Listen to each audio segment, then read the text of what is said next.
So now if there is I1 current flowing through the primary, we can also represent this V2 in terms of mutual inductance. That is true. So we need to represent V2 in terms of both V1 and I1 and probably I2 as well. We don't know, Yes, right? So it's yes. probably a function depending on what you Correct. connect at on the Correct, secondary correct. side and so on. Correct. Right? So maybe what we'll do, we'll start with an inductor, then we'll extend it to the transformer. Yes. Right? So Yes. let's start like that. So if I just had an inductor of value L, and if I were to, for example, apply a voltage V, time varying V of t, so I'll call it small v of t. I know that there has to be a current I of t that is drawn, and the relationship is V of t is L times d by dt of I of t. Yes. Right? Correct. So this is what I know. Yeah. So now if I am bringing so let's say I have L1 and L2. Yeah. Right? Another coil. Then I will have L1 di1 by dt. So if I do this L1, right, and I can take another inductor, L2. If I take another inductor L2, so then that has some voltage V2 and I2. So then this is I1. No? Correct. Sorry. Oh, I put I2. Is it I1? So V1 is di1 by dt times L1. So V2 of t will be d by dt of I2 of t. Correct. Times L2. Right? So this is two independent inductors. Yes. So now I'm going to bring them closer and closer until they start coupling. Right? Yeah. Until the extreme case is like what this. You said, no, like this high coupling. Yeah. Right? So where I'm actually not even having them independent, but I'm actually having them connected on the same core. Yes. In a which is a ring also. Yes. Right? So in that case, V1 will be a function of both I1 of t and I2 of t. True. Right? Correct. And same way V2 will be a function of both I1 of t and I2 of t. Yes. So that is where this your two port, your original point that the transformer is a two port comes in. Yeah. Right? So we need to represent V1 of t. So now maybe that is exactly what we want to do. Yeah. So we want to represent for the transformer. Yeah. So V1 of t, V2 of t, in terms of both di1 by dt and di2 by dt. So L1 di1 by dt. Now I'll just remove this v of t. I'll just call this V1 because they are both time domain functions, no? So di1 by dt, and if you only had two inductors, you will have these two terms only. Yes. But now that you have coupling, you have something into di2 by dt. Yeah. And here you will have something into di1 by dt. Right? Now that also seems to have the units of inductance, no? Correct. So some henries, microhenries, millihenries. Same thing for this also. Yeah. And it is something mutual, right? So we will just call that M. Yeah. So the amount of coupling between primary and secondary, it will be the same as the amount of coupling between secondary and primary. Correct. It's a purely symmetrically coupled system. Correct. Right? Correct. Okay. So that is the mutual inductance. Yeah. So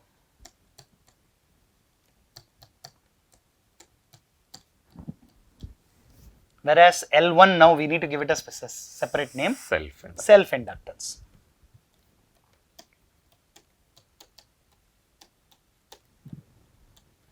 And same thing, L2 is the self-inductance of the second coil.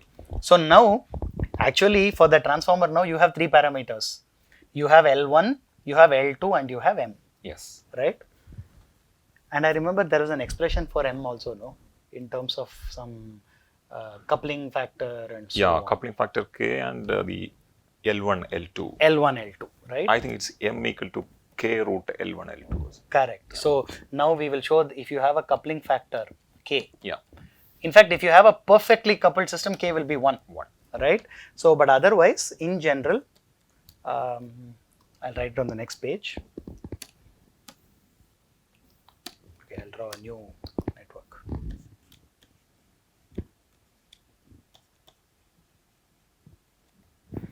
So, I have L1, I have L2, and I have some coupling factor K. Some people write it as M, which is the mutual inductance. You can represent the, normally if you draw it like this, it's always K, right? You don't write M anywhere here, correct? We can show either coupling factor or mutual M, inductance. or mutual inductance. Yes. You can't do both. Yeah. Correct? Yeah. Correct. So, I'll just show K here. Yeah. And what you said was that the coupling factor or M equal to K root L1, L2. M is K root L1, L2. Yes. Right? Correct. So, great. So, this is the expression for, and if you have K is 1, you will just have M equals root of L1, L2 for an ideal transformer, maybe. Yeah. Right? Perfect. Okay. So, you either have L1, L2, M or L1, L2, K defining the transformer. Yeah. Right? There is one more thing I remember. I remember many textbooks have some dots. Yeah. Right? Yeah. What is the dots? I think I remember that the dot points represent, depending on the direction of the current, whether M will be positive or negative, whether the flux would be positive or negative actually. Correct. If the currents are, let's say, entering into those nodes. Okay. Then the flux is additive, which means M is positive. Correct? Yeah. I think that is the convention that I have learnt. So, if you have currents flowing in like this, I1 and I2, and if the dot points are like this, then the flux will be additive, M is positive. Right? Is this correct? Correct. Yeah. So, I was just trying to relate it to transformer. In that case, I was saying when there is secondary current, it will oppose the... That is correct. That is correct. But there the secondary current comes out. It's not going into. It is exactly. The secondary current is coming out, so it will oppose. Yeah. If you force two currents, it will be additive. Yeah. That is so correct. This is correct. This is correct. Perfect. On the other side, it's actually leaving. Both can also leave. Yes. That is also okay. Yes. Right. So that's also okay. Perfect. So actually, the expression that you wrote, this again looks like some matrix. Exactly. It looks like some matrix, right? Yeah. So in fact, in the Phasor domain or Laplace domain, we can now come up with a equation in the frequency domain. Correct. Right? Maybe we'll write that as well. Correct. So your impedance, no? Yeah. So if you only had an inductor, so V of t was L di by dt. And we said in the Laplace domain, V of s was S times L. Exactly. Times I of s. Yeah. In the Phasor domain, V of j omega was j omega L times I of j omega. Yes. Right? Yes. This is the way any one of these, we have, in fact, in this course itself, we have studied all three. Correct. Right?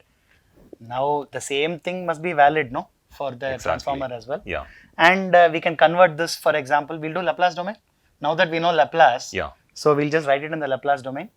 So, or even j omega looks fine. J omega looks fine, no? Yeah. Sure. So, V of j omega, V1 of j omega will be j omega L1 times I1 of j omega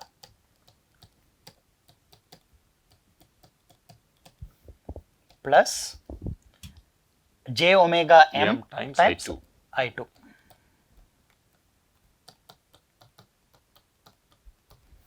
So first time I'll write with the j omega for everything. Eventually capitals. Correct. Right? V2 of j omega will be j omega m times I1. Yeah, also m there. Yeah. plus j omega L2 times I2. Yeah. This is correct? Yeah. Perfect. Now we actually have the two-port parameters, no? Yes. In the frequency domain Yes. automatically. Yes.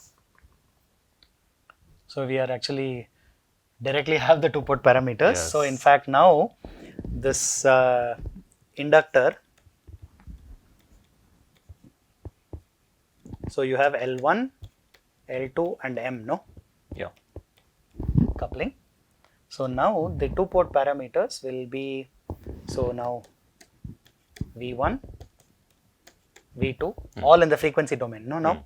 The Z parameters are now in the frequency domain. Yes. Yes. Right. So you have I1, you have I2. So this one is actually the Z parameters. Yes. Right? Yeah. So V1, V2. so we have V equals Z times I. Yeah. In our case, V1, V2. We are writing in matrix form. Yes. In the Phasor or Laplace domain, domain. we'll automatically assume that, right? So it will be some two-port parameters times I1. I1, I2. So Z11 Yeah. is j omega L1. L1. J omega M. J omega M.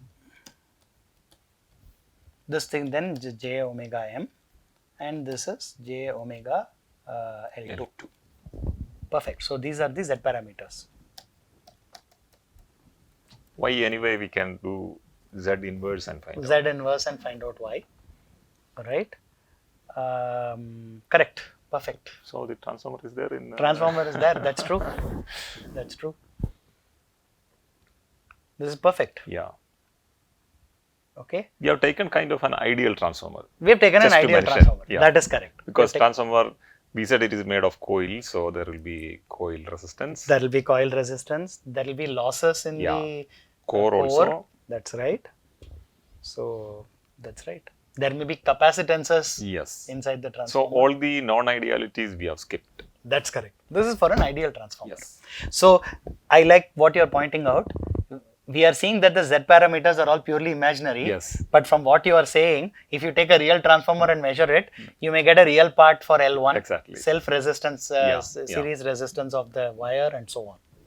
Correct. Makes a lot of sense. But that is beyond the scope of this. That is course. beyond the scope of For this. us, I think this understanding is Correct. Correct.